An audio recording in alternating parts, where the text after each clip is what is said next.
咧煮呢個枝竹炆火腩，材料係有枝竹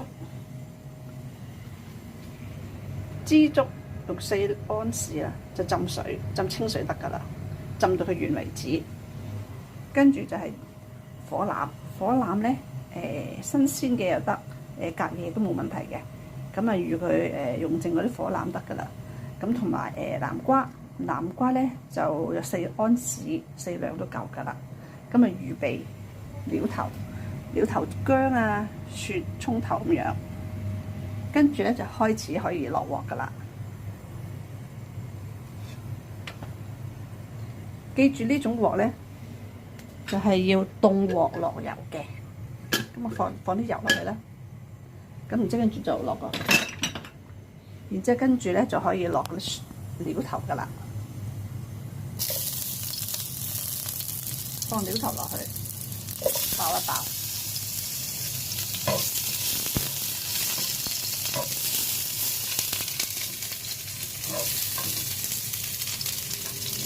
跟住就可以放啲火腩啦，火腩要爆香佢，骨頭都可以落埋。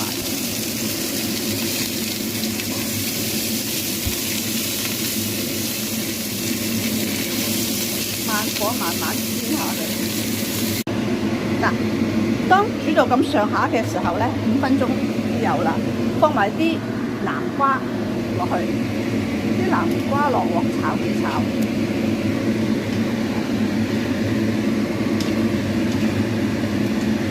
炒啲南瓜，跟住放埋少少嗰啲芡汁落去。呢度咧係豉油，加少少糖，加啲水，落埋啲即係調味啦。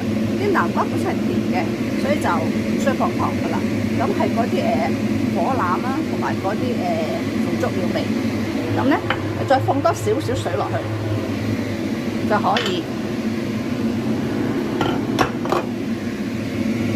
慢慢再煮咯，陣間南瓜係會出水嘅，記住，所以唔好放太多水。我哋呢個係約莫煮多佢5分鐘就得㗎啦。